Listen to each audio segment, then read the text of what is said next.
Hello everyone, enjoy these relaxing moments while you watch the millionaire decided to test his new butler by leaving a suitcase full of money in the living room of his house. Days later, he was shocked to see what the butler was capable of doing. The Campbell Mansion stood imposing against the evening sky, its windows reflecting the setting sun. Inside the main living room, Campbell, a middle-aged man with graying hair and keen eyes, paced back and forth, closely observing his new butler. Jack, the newly hired man in his 40s with broad shoulders and calloused hands, stood upright, visibly nervous in his new work environment. Campbell abruptly stopped, turning to Jack. "So, Jack, how are you adapting to the mansion? Have you become familiar with your new tasks?" he asked, his tone casual but his eyes studying him. Jack swallowed hard before answering. "Yes, Mr. Campbell. I'm striving to learn everything as quickly as possible. The mansion is impressive, and there's a lot to absorb, but I'm determined not to disappoint you," the servant replied. Campbell nodded, a slight smile playing on his lips. "Excellent, excellent. You see, Jack, I have a, let's say, peculiar method of evaluating my employees, especially the new ones," he confessed. The millionaire walked over to a mahogany side table where a black leather suitcase rested. He carefully picked it up and opened it, briefly revealing an interior that seemed full of money, possibly worth a fortune, then closed it before the butler could fully see what was inside. "Jack, an unexpected situation has arisen. I need to take a business trip. I'll be away for a month," he said, grabbing the new butler's attention. "A whole month, sir? That's a considerable absence," Jack questioned, his eyes widening slightly. Campbell approached Jack, still holding the suitcase. "Sometimes business demands personal sacrifices. During my absence, you will be responsible for taking care of the mansion and everything in it, including the suitcase." Jack felt his heart race. "Sir, I'm not sure I'm ready for such responsibility. After all, I'm a newly hired employee." "Don't worry, Jack. This suitcase contains some important documents and valuable items. Keep it safe until my return," Campbell replied, placing the suitcase on the coffee table. The metallic sound of the bills echoed in the silence of the room. Jack looked at the suitcase, then back at Campbell, his face a mask of concern. "May I ask what exactly is inside it, sir?" Campbell smiled an enigmatic smile. "There's no need to know the details, Jack. Just make sure it remains intact and secure." The millionaire walked over to the window, observing the well-kept garden outside. The sun was beginning to set, casting long shadows on the immaculate lawn. Jack remained where he was, his eyes now fixed on the suitcase, feeling the weight of responsibility fall upon his shoulders. "Life sometimes puts us in unexpected situations, doesn't it, Jack? But I'm sure you're up to the challenge," Campbell spoke, still with his back to the butler. "I'll do my best, sir." "You can count on me," Jack responded, his voice firm despite the uncertainty he felt. Campbell turned, facing Jack with a piercing gaze. The butler felt as if his employer could see right through him, read every thought that crossed his mind. The silence stretched between them, heavy and laden with unspoken expectations. "Well, it's settled then. Take good care of the mansion, Jack, and remember, I'll be back in a month," Campbell finally spoke, breaking the silence. "Yes, sir. Have a good trip. The mansion will be in perfect condition when you return," Jack assured, his hands tightening at his sides. With one last look at Jack and the suitcase, Campbell left the room, his footsteps echoing down the hallway until they disappeared. Jack stood still, listening to the sound of Campbell's car departing, feeling the weight of the silence that now reigned in the mansion. He looked at the suitcase, his heart pounding in his chest. Why would he trust me so much? He barely knows me and leaves something so valuable under my responsibility, Jack muttered to himself, running a nervous hand through his hair. The hours ticked by slowly. Jack performed his usual tasks, cleaning, organizing, but his thoughts always returned to the suitcase in the living room. He avoided entering there, as if the mere fact of being in the same room as the mysterious object might tempt him in some way. As night fell, the mansion seemed to grow larger, emptier, and Jack felt increasingly alone with his thoughts and doubts. As night wore on, Jack prepared to retire to his quarters at the back of the mansion. He did one last round, checking that all doors and windows were locked. As he passed through the main living room, his gaze was inevitably drawn to the suitcase. It seemed to glow under the dim light of the lamp, as if beckoning him. "No, I won't give in to curiosity. I was hired to take care of the mansion, not to snoop around," Jack said firmly, shaking his head. It was at that moment, just as Jack was about to turn off the lights and leave, that he heard it, a distant sound coming from the direction of the mansion's gate. At first, he thought it was just the wind, but then the sound intensified. It was a cry, a desperate wail that cut through the night's silence like a knife. Jack froze, his heart racing. My God, what is that? Who could be out there at this hour? The crying continued, growing more anguished with each passing moment. Jack looked at the suitcase, then at the door, his face a mask of conflict and concern. What should he do? Ignore the cries and follow Campbell's instructions to take care of the mansion, or answer the call of someone who seemed to be in despair? But what kind of person would I be if I ignored someone in need? Campbell trusted me to take care of everything, Jack murmured, his hand already moving towards the doorknob. With one last glance at the mysterious suitcase, Jack opened the door and stepped out into the night, the desperate cries guiding his steps towards the mansion's gate and whatever fate had in store for him. Jack advanced through the darkness of the garden, guided by the agonizing sound that tore through the night. His steps were hesitant, divided between the duty to protect the mansion and the urge to help someone in need. The crying grew louder as he approached the imposing gate of the property. Upon arrival, he saw a huddled figure leaning against the ornate bars, a young woman, no more than 25 years old, clutching a small bundle in her trembling arms. Her face was marked by tears and exhaustion. "Please, someone help me. My baby, he's sick. I had taken him to the hospital. He needs urgent surgery. They refused to treat us for free. Please, I beg you help us," she implored, her voice choked with despair. Jack felt his heart tighten. "Calm down. What happened to your son?"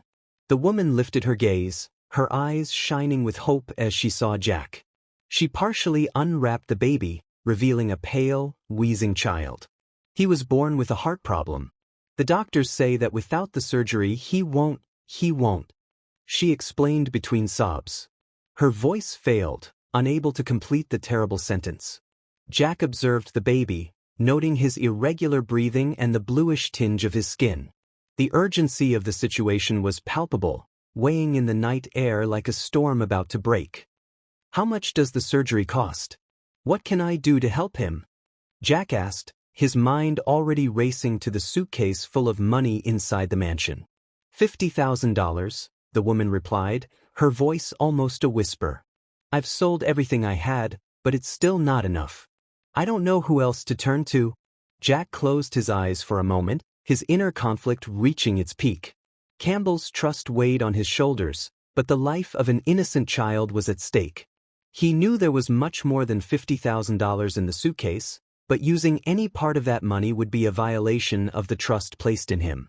However, how could he look himself in the mirror knowing that he let a baby die when he had the means to save him? He couldn't afford such a high amount, especially since he had recently started working at the mansion after months of struggling to find a job. His character prevented him from ignoring the situation. "Wait here. I'll get help," Jack said finally, his voice firm despite the storm of emotions in his chest. Thank you. God bless you," the woman exclaimed, a glimmer of hope illuminating her exhausted face. Jack ran back to the mansion, his heart pounding in his chest. Upon entering the room, his eyes immediately fell on the suitcase on the table.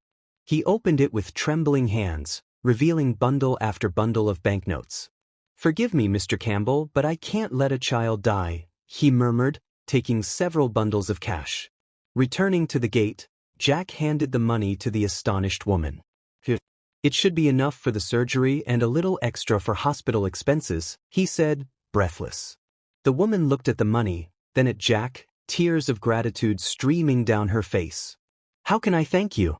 You've saved my son's life." Jack helped the woman call a taxi and accompanied her to the nearest hospital. Throughout the journey, he alternated between the feeling of having done the right thing and the fear of the consequences of his actions. At the hospital, he waited until the baby was admitted for emergency surgery, feeling a mix of relief and apprehension as he watched the doctors take the child away. "It will be all right now. Your son is in good hands," he said to the mother, who was still crying with relief. "I will never forget what you did for us. You are an angel sent by God into our lives," she replied, squeezing Jack's hand. Physically and emotionally exhausted, Jack returned to the mansion in the early hours of the morning. As he entered the room, his eyes fell on the open suitcase. It was then that reality hit him like a punch in the gut. He had used far more money than he had intended. Panic began to set in as he, frantically counting the remaining cash, Jack murmured, "My God, what have I done? How will I explain this to Mr. Campbell?" He ran his hands through his hair in despair. The magnitude of his actions weighed upon him, but a small voice in his mind insisted, "You saved a life, that's priceless." Some time later, Jack returned to the hospital, his body exhausted but his mind in turmoil. The antiseptic smell and constant hum of machines greeted him as he walked through the impersonal white corridors. He found the surgery waiting room, where the young mother waited, her face a mixture of hope and fear. He sat down beside her, offering a comforting smile, although his own heart was heavy with the consequences of his decision. "How are you feeling? Have you had any news about the surgery? Did the doctors say anything else?" Jack asked gently, placing a hand on the woman's shoulder. "Terrified but grateful. If it weren't for you, well, they've already started the surgery." "I'm still waiting for news," she replied, her voice trembling. The hours dragged on, each minute seeming an eternity. Jack alternated between moments of certainty that he had done the right thing and waves of panic over how he would explain the missing money to Campbell. His eyes never left the clock on the wall, while his mind incessantly replayed the night's events. The sound of hurried footsteps and the muffled voices of passing doctors only heightened his anxiety. "Why are you doing this for us? You could simply ignore it. I noticed you might face problems for helping us," the mother suddenly asked, breaking the tense silence. Jack hesitated, searching for the right words. Because sometimes we have to follow our heart, no matter the cost," Jack responded finally. After what seemed like an eternity, the surgeon emerged from the operating room, still wearing his scrubs. Jack and the mother instantly rose to their feet, their bodies tense with anticipation. The doctor removed his mask, revealing a tired but satisfied smile. The words that followed were music to their ears. The surgery was a success, the baby was stable, and the prospects were positive. The mother fell to her knees, sobbing with relief.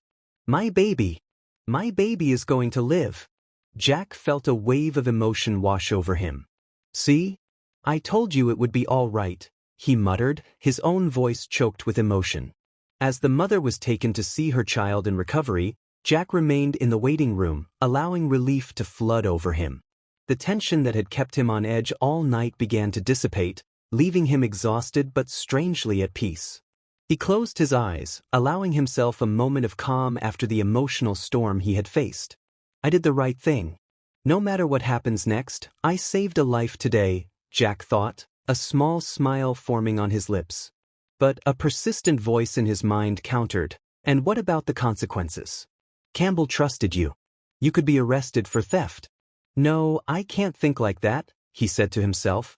However, noticing the nervous look, the baby's mother studied Jack's face. "The money helped us a lot. I have no words to thank you for that. But if it brings you trouble, you can say the fault was mine." She said, but Jack interrupted her. "Don't worry about that. I did it from the heart and will bear the consequences. The most important thing is that your little one is fine," he replied. He was interrupted by the soft touch of a hand on his shoulder. Jack opened his eyes, finding himself face to face with a middle-aged doctor with deep circles under his eyes and a look of concern. The doctor quickly introduced himself and, without beating around the bush, began to lay out a delicate situation. "There is another patient in desperate need of help, sir. I overheard what you were saying. I know you've already done a lot, but we have an emergency," the doctor explained, his voice low and urgent. "An elderly lady needs immediate surgery but has no resources. Her health condition is severely debilitated. The hospital won't accept her health insurance, and her serious health issue prevents her from being transported to a hospital that could treat her. Jack felt his stomach sink. Doctor? I don't know if I can help any further. I've already done something I shouldn't have to help, he admitted. The doctor, sensing Jack's hesitation, continued to explain the gravity of the situation. The patient in question was a 70-year-old widow with no close family. She had suffered a collapse at home and had been rushed to the hospital. Her condition was critical, requiring urgent surgical intervention to save her life. The problem was that the hospital did not accept her health insurance, and her condition was so delicate that a transfer to another hospital was impossible without risking her life. She has no one, sir. If we don't operate within the next few hours, she won't survive, the doctor pleaded, his tired but determined eyes boring into Jack's. Jack closed his eyes, feeling the weight of the decision on his shoulders. How much would the surgery cost, doctor? He asked, his voice barely above a whisper. As the doctor detailed the costs, Jack felt his heart constrict. It was a significant amount, more than he had already used to help the baby. Using more money from Campbell's bag would be crossing a line from which there was no return. He thought of the trust his employer had placed in him, a test he was surely failing. But then the image of the elderly lady, alone and dying in a hospital bed, invaded his mind. How can I choose to deny help to someone? My God, I know I shouldn't have touched the money, but the situation of these people in this hospital, I can't ignore it, Jack thought, his internal conflict reaching a critical point. The doctor's voice brought him back to reality. Sir, if you can help, we need an answer. Time is running out. Jack felt the weight of the world on his shoulders as he nodded to the doctor, agreeing to help the elderly lady. With heavy steps, he followed the doctor through the hospital corridors, his mind a whirlwind of conflicting emotions. As they advanced, Jack couldn't help but notice the anguished faces that surrounded them, worried families, patients on gurneys, nurses rushing from one side to the other. Each scene was a vivid reminder of human suffering and the fragility of life. Doctor, how many other patients are in similar situations? How many does health insurance not cover medical treatment for? Jack asked, his voice trembling. The doctor sighed heavily. More than I would like to admit. Unfortunately, cases like these in our hospital are all too common. As they turned a corner, Jack saw a young mother cradling a sickly-looking baby, silent tears streaming down her face. Further ahead, a middle-aged man held an elderly woman's hand, whispering words of comfort as she coughed weakly. Each scene broke Jack's heart a little more, fueling his determination to do something, anything, to help. I can't save everyone, but maybe I can make a difference for some. If I get arrested for helping, so be it. I won't ignore all these people. The kindness in my heart would never allow me to do that, Jack thought, feeling overwhelmed. As if reading his thoughts, the doctor commented, every act of kindness, no matter how small, can change someone's world. Arriving at the surgery ward, Jack watched the medical team preparing to operate on the elderly lady. He knew his decision to use more of Campbell's money was risky, potentially disastrous for his job and reputation. But in that moment, looking at the patient's pale, wrinkled face, he couldn't bring himself to regret it. How much more will be needed to ensure she receives the best possible treatment? Jack asked the doctor, his voice steady despite the fear he felt. With what you've already offered, we can cover the surgery, but the recovery will be long and costly, the doctor replied, hesitant. Jack closed his eyes for a moment, taking a deep breath. When he opened them again, there was a fierce determination in his gaze. This should cover not only her treatment but also help other needy patients, Jack explained, feeling a mixture of relief and anxiety. Sir, this is extraordinary. You have no idea how many lives this will impact, the doctor responded, emotional.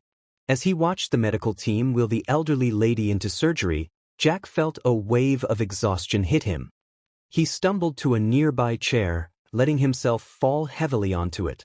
The weight of his actions, the magnitude of what he had done, began to settle in. He knew there was no going back now. He had crossed a line that would change his life forever. Mr. Campbell is going to fire me at the very least. But how could I do differently? Jack muttered to himself, rubbing his tired face. A passing nurse offered a gentle smile. Sometimes doing the right thing isn't easy, but it's always worth it, she said, her words soothing. The following hours passed in a blur for Jack. He wandered the hospital corridors, observing the gradual change his act of generosity was bringing about. He saw relieved smiles replacing expressions of despair, heard laughter mingled with tears of gratitude. Each scene reinforced his conviction that, despite the consequences he would surely face, he had made the right choice. Maybe I'll lose my job, but I've gained something far more valuable, Jack reflected, feeling an inner peace he hadn't experienced in a long time. At that moment his phone vibrated, pulling him from his thoughts. Mr. Campbell's name flashed on the screen. With a racing heart, Jack answered the call. Campbell's voice sounded strangely cheerful on the other end of the line. "Jack, my boy, I hope you've been taking good care of the mansion, yes? I can't wait to see how you've taken care of everything. See you soon, Jack." Campbell hung up, leaving Jack in a state of shock. The phone slipped from Jack's hand, hitting the floor with a dull thud. The reality of the situation hit him with full force. In less than 24 hours, he would have to face Campbell and explain what he had done with the money. Panic began to set in, his breathing becoming rapid and shallow. "My God, what have I done? How am I going to explain all this?" Jack muttered, feeling dizzy and disoriented. An inner voice, however, responded firmly, "You did what was right. Now it's time to face the consequences with courage." Jack hurried out of the hospital, his mind a whirlwind of conflicting thoughts as he headed towards the Campbell Mansion. The weight of his actions and his employer's imminent arrival compelled him to act quickly. Arriving at the property, he hesitated for a moment before the imposing front door, aware that he was about to cross another line that could not be undone. "It's the right thing to do. Those people need that money more than I need this job," he muttered to himself, trying to convince himself. With a deep sigh, he unlocked the door and went inside. Inside the mansion, Jack went straight to the room where the suitcase was kept. His hands trembled slightly as he picked it up, feeling the weight of the money and the responsibility he carried. He opened the suitcase, confirming its contents, and then quickly closed it as if afraid someone might see him. The silence of the mansion seemed to accuse him, every creak of the floorboards sounding like a judgment of his actions. "There's no going back now. I just hope that somehow Mr. Campbell can understand," Jack thought, gripping the suitcase firmly. With one last look around the room, he left the mansion, locking the door behind him. After delivering the promised money to the hospital, Jack returned to the mansion with the remaining funds. The city streets were surprisingly busy for that time of night. Jack walked quickly, the suitcase clutched tightly in his hand, his eyes constantly scanning the area around him. Every passerby seemed like a potential thief, every shadow a threat. The weight of the suitcase seemed to increase with each step, not just physically but emotionally. "What am I doing? Am I a thief now? A modern-day Robin Hood?" Jack wondered, panic threatening to overcome him.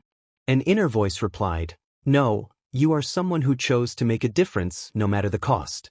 As he advanced through the poorly lit streets, Jack couldn't help but notice the glaring inequality of the city. On one side, luxurious buildings stood imposing, on the other, dark alleys sheltered those forgotten by society. It was in one of those alleys that he heard a sound that made him stop, a muffled sob, followed by words murmured in desperation. "I have no choice, no choice," the male voice repeated, interspersed with sobs. Jack hesitated, his heart racing. Should I get involved? Haven't I done enough already? Curiosity and concern won out, and Jack cautiously approached the entrance of the alley. There, partially hidden in the shadows, was a middle-aged man dressed in worn clothes. In his trembling hand, he held something that made Jack's blood run cold, a knife. "Hey friend, is everything okay?" Jack called softly, trying not to startle the man, who turned abruptly, his eyes wide with fear and desperation. "Stay away. Don't come any closer," he said, scared. Jack raised his hands in a pacifying gesture, aware of the briefcase he was still holding. "Calm down. I don't want to hurt you. I just want to help." "What's happening?" The man seemed to hesitate, the knife trembling in his hand. "You wouldn't understand. No one understands. But I have to do this. My family, they'll be out on the street if I don't get the money." My kids are hungry. I don't know what else to do. I can't get a job anymore. I'm desperate. To hear their stomachs rumbling, he explained, tears in his eyes. Jack felt a pang of empathy.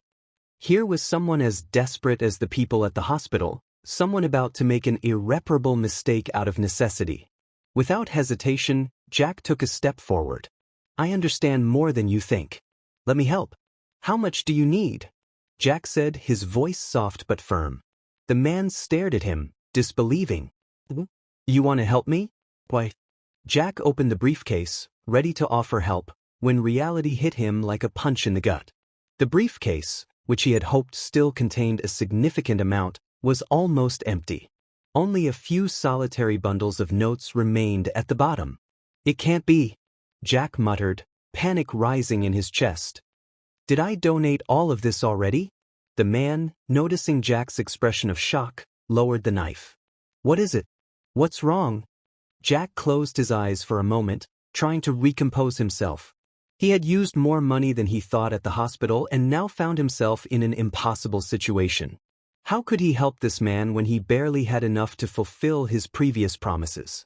I want to help, I really do, Jack said, his voice trembling. But I don't have as much as I thought. But I think you can buy food and what you need for a while, he said as the man watched him intently, the hope in his eyes slowly being replaced by disappointment. With that, Jack handed him all the remaining notes. However, as the man walked away, the distant sound of sirens added a layer of urgency to the already tense situation. He waited until the sound had completely ceased before continuing his walk, the now empty briefcase in his hands.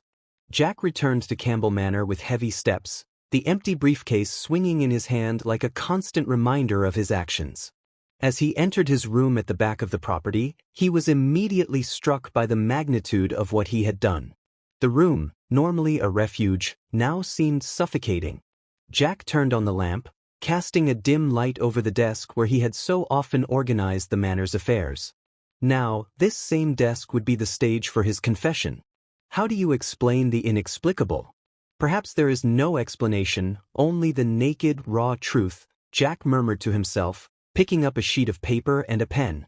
With trembling hands, Jack began to write. The words flowed, sometimes in a torrent, other times painfully slow. He described the desperate crying at the gate, the mother with the sick baby, the hospital corridors full of people in need. Each sentence was a confession, each paragraph a plea for forgiveness. As the night wore on, the pages piled up, occasionally stained by tears that Jack didn't even realize he was shedding. Mr. Campbell, I betrayed your trust, but I cannot regret helping those in need, he wrote, the pen almost tearing the paper. The hours ticked by, marked only by the ticking of the clock and the scratching of the pen on paper. When the first light of dawn began to seep through the curtains, Jack finally set down his pen. Before him lay not just a letter but a testimony of his moral journey. He reread the pages, each word a weight on his heart. Upon finishing, he carefully folded the sheets and placed them in an envelope addressed simply to Mr. Campbell. That's it. There's no going back now, but at least I faced the truth head-on, Jack thought, sealing the envelope. With the letter in hand, Jack began to gather his belongings. Each item he placed in his backpack was a reminder of the short span of time he had spent at the manor, of the opportunities now lost. He knew running away wasn't the noblest solution, so he would deliver the letter directly to his boss. The room, which just hours ago had felt suffocating, now felt strangely empty. Jack took one last look around, his eyes catching the details that would soon be mere memories. The clock on the wall read 5:30 in the morning. Campbell had said he would arrive in the morning. The hallway was dark and silent, illuminated only by the faint light that seeped in through the windows. Jack took a step out of the room, his heart pounding in his chest. It was then that he heard it, the sound of approaching footsteps. Before he could react, a figure emerged from the shadows at the end of the hallway. Jack, what are you doing awake so early? Campbell's familiar voice echoed down the hallway. Jack froze, unsure of how to begin explaining. Mr. Campbell, I didn't expect to see you so early.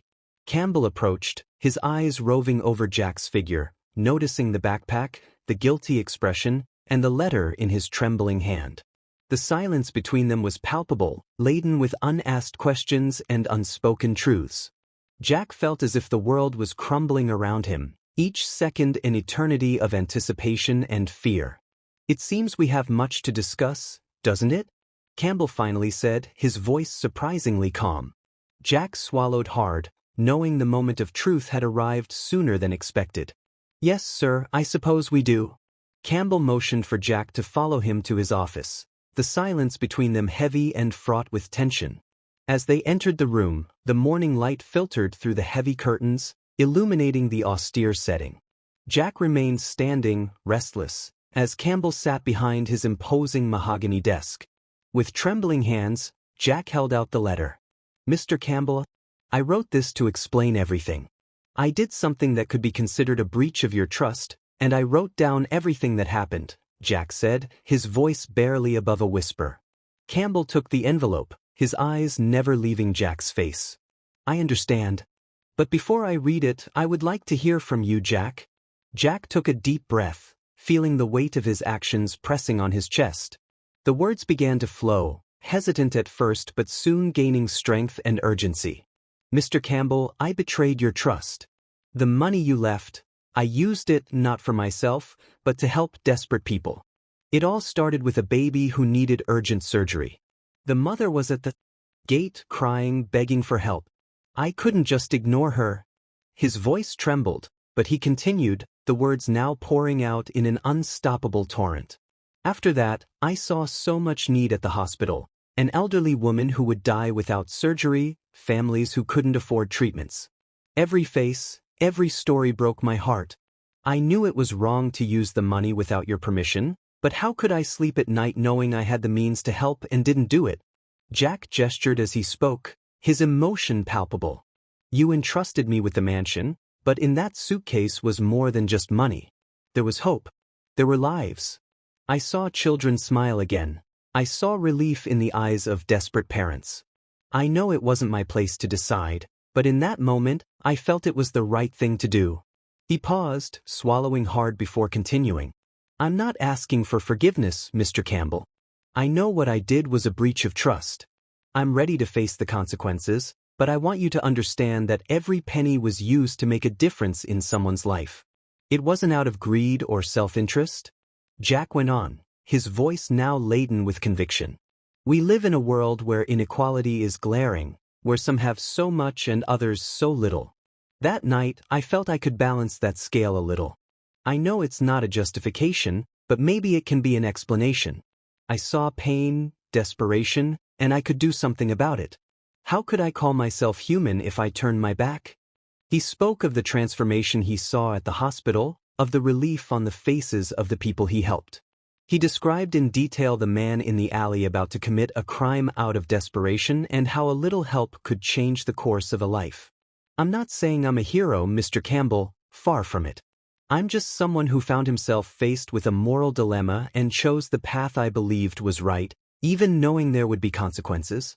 Jack finally stopped, breathless, his last words echoing in the silence of the office. "I understand if you want to fire me or even report me to the police. I'll accept any punishment you deem appropriate, but I can't, and won't, regret helping those people. If I could go back, I'd do it all over again." Campbell remained impassive throughout Jack's speech, his face a mask of neutrality.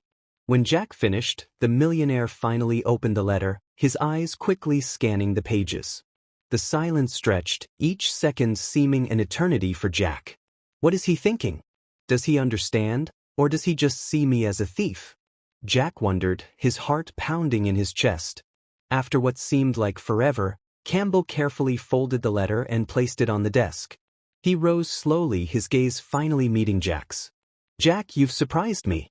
But before we discuss further, I'd like you to accompany me on a walk around town," he said, his voice inscrutable. Jack blinked, confused. "A walk, sir? No." Campbell nodded, a slight, enigmatic smile on his lips. "There's something I need to show you." Jack followed Campbell out of the mansion, his heart still racing, uncertain of what to expect. The silence between them was palpable as they got into Campbell's luxurious car. The city streets blurred by, Jack barely registering the route they took. His mind was filled with questions and concerns. Finally, the car stopped in front of the hospital where it had all begun. "Why are we here, Mr. Campbell? What kind of punishment are you thinking of giving me?" Jack asked, his voice trembling slightly. Campbell merely nodded enigmatically. "You'll see, Jack. Let's go inside." Upon entering the hospital, Jack was immediately struck by memories of the previous night, the antiseptic smell, the muffled sound of machines and voices. Everything seemed so familiar, and yet so different in the light of day. Campbell guided him through the corridors with surprising confidence, as if he knew the place intimately. They stopped in front of a room, and with a gesture, Campbell indicated that Jack should enter first. Inside the room, Jack found the young mother he had helped the night before. She was sitting beside her baby's crib, the infant now breathing calmly, connected to fewer tubes than before.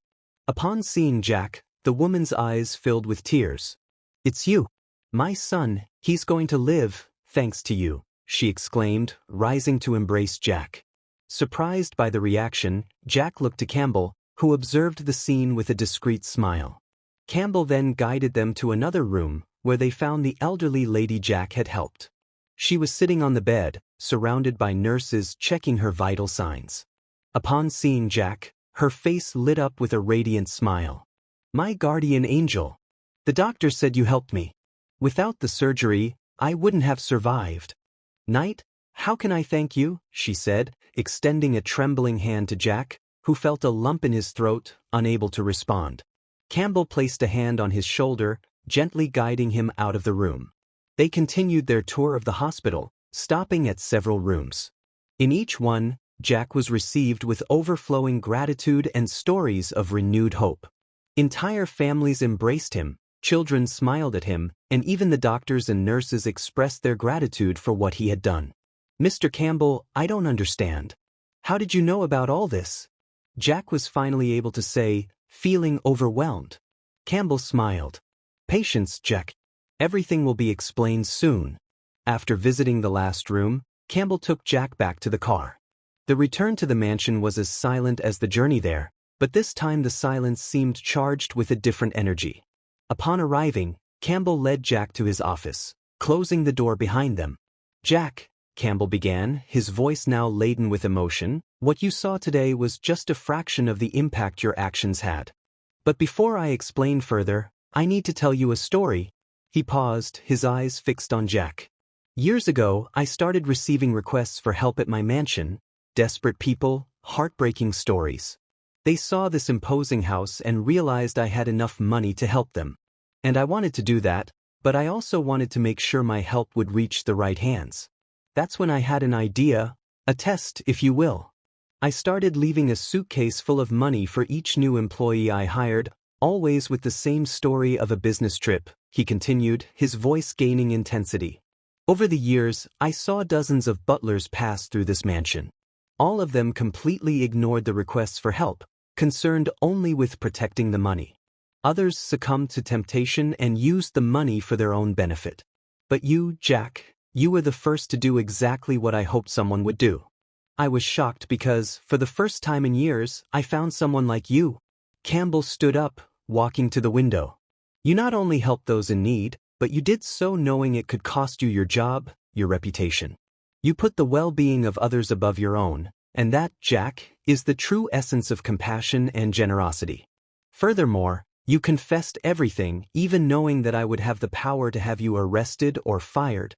He turned to face Jack, his eyes shining with contained emotion. "What you did that night wasn't just using the money to help. You gave hope. You saved lives. You changed destinies. And you did it all, believing you would be sacrificing your own future in the process." Campbell walked back to his desk, picking up the letter Jack had written. "Your words here, your confession, your regret for betraying my trust but not for helping, show a character that is rare to find, Jack. A character that I have searched for a long time." He paused, letting his words sink in. "The real test was never about protecting the money, Jack. It was about having the courage to do the right thing, even when it seemed wrong. It was about seeing beyond the obvious, about seeing the humanity in every desperate situation." Campbell smiled, a genuine and warm smile. "Jack, not only did you pass the test, you exceeded all my expectations. And that's why I want to offer you not only forgiveness but a partnership in my philanthropic efforts. A chance to continue making a difference, but now on a much larger scale." He extended his hand to Jack. "What do you say, Jack? Are you ready to transform lives on a scale you never imagined possible?" Jack was speechless, his mind trying to process everything he had heard. "Mr. Campbell, I don't know what to say." Campbell smiled.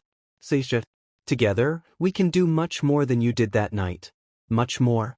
Jack felt a wave of emotion wash over him as he shook Campbell's hand, sealing his commitment to this new journey. In the days that followed, he dove headfirst into Campbell's philanthropic projects, absorbing every detail, every strategy to maximize the impact of their actions. The long hours of work went unnoticed, his mind focused solely on how he could help more people, how he could make a difference on a larger scale. "I never imagined there could be so many ways to help," Jack commented to Campbell during one of their meetings. Campbell smiled, pleased with his new partner's enthusiasm. "And this is just the beginning, Jack. There's an entire world out there waiting for our help." The days turned into weeks, and Jack found himself involved in projects ranging from building schools in underprivileged communities to funding innovative medical research. Each new endeavor brought with it unique challenges but also unimaginable rewards. Jack saw smiles open on faces once marked by hopelessness, heard stories of transformed lives, and felt the weight of his responsibility grow with each passing day. "How do you manage it all, Mr. Campbell?" Jack asked one night, exhausted but fulfilled after a long day's work. "With the certainty that every effort is worthwhile, Jack, and with the help of people like you. That's what makes meaningful change possible," Campbell replied, a contemplative look on his face. As Jack delved deeper into his new role, he truly began to understand the reach of Campbell's wealth and influence. What had once seemed an unimaginable fortune in the Suitcase now revealed itself to be just a fraction of the resources they had at their disposal to do good. Jack felt humbled and, at the same time, empowered by the trust Campbell placed in him. "Sometimes I wonder if I'm worthy of all this responsibility," Jack confessed to Campbell during a moment of doubt. Campbell placed a reassuring hand on Jack's shoulder. "It's precisely because you have those doubts that you're the right person for this, Jack." Finally, after a month of intense and rewarding work, the day of Jack's first payment arrived. Campbell summoned him to the office, handing him an envelope. Jack opened it, his eyes widening at the generous value of the check in his hands. For a moment, he was speechless, his mind flashing back to that fateful night when he used the money from the Suitcase to help those in need. "Mr. Campbell, this is far more than I expected," Jack stuttered, still staring at the check. Campbell smiled, observing Jack's reaction closely. "You deserve every penny, Jack. Your work has been exceptional," he replied. Jack fell silent for a few moments, an internal battle playing out in his mind. Finally, with a deep sigh, he made his decision. Jack placed what he had just received on Campbell's desk. "Mr. Campbell, I can't accept this," Jack said, his voice firm despite the nervousness he felt. "Not before returning the money I used that night. Here is everything I took from the Suitcase, plus the interest I calculated. I know it took a while, but I promised myself I would pay back every cent." Campbell looked at the money on the desk, then at Jack, an expression of surprise and admiration on his face. "Jack, you continue to surprise me. But this isn't necessary. That money—" Jack gently interrupted him. "Please, Mr. Campbell, I need to do this. Not for you, but for me. To know that I'm starting this new phase of my life with a clean conscience." "Jack, you don't understand," Campbell began, but Jack pressed on, determined. "I do understand. You probably don't care about that money, that it was part of the test, but for me it's a matter of integrity. Of knowing that I'm here not because of what I did that night, but because of what I can do from here on out." Campbell fell silent for a moment, studying Jack with a newfound look of respect. Finally, he nodded, a smile forming on his lips. "Very well, Jack. If it means that much to you, I accept. But with one condition." "What condition, Mr. Campbell?" Jack asked, a mixture of relief and curiosity in his voice. Campbell picked up the checks and handed them back to Jack. that you use this money to start your own charity fund. A project entirely your own, to help people in whichever way you see fit. Jack, feeling the weight of the responsibility and opportunity Campbell was offering him, cracked a smile. With a deep breath, he raised his eyes, a hesitant smile forming on his lips. "Mr. Campbell, I don't know what to say. This is more than I could have imagined," Jack said, his voice thick with emotion. Campbell smiled, placing a hand on Jack's shoulder. "Use that money to continue the good work you started that night." In the days that followed, Jack immersed himself in the planning of his own charity fund. He spent hours researching, consulting experts, and reflecting on the most urgent needs he had witnessed. Campbell provided guidance when asked but allowed Jack to forge his own path. "How's the planning going, Jack?"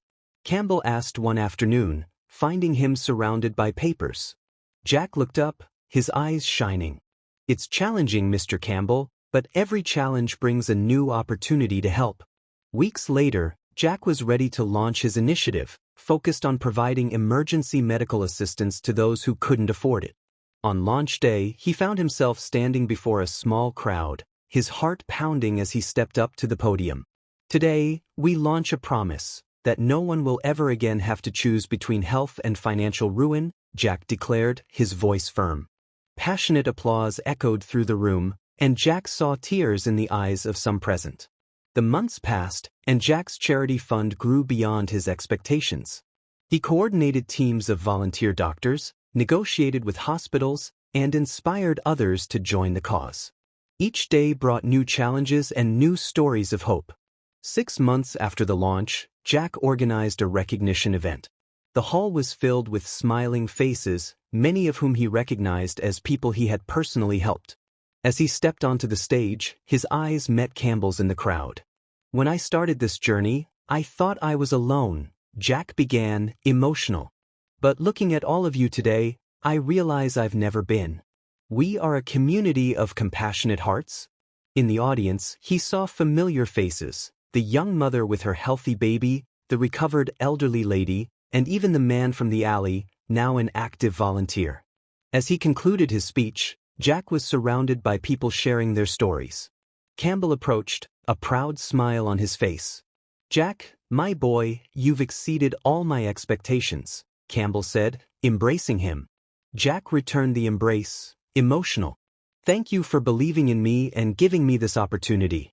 Later, in a quiet moment, Jack reflected on his journey from a simple butler to a respected philanthropist. A serene smile formed on his lips as he looked toward the future, eager for new opportunities to help and inspire. Who would have thought a suitcase of money could change so many lives? Jack thought, his heart overflowing with gratitude. With that thought, he rejoined the celebration, ready to face any challenge, knowing he had the power to make a difference, one act of kindness at a time. If you enjoyed this story, we invite you to like this video and subscribe to our channel. Your support motivates us to keep bringing exciting stories almost every day.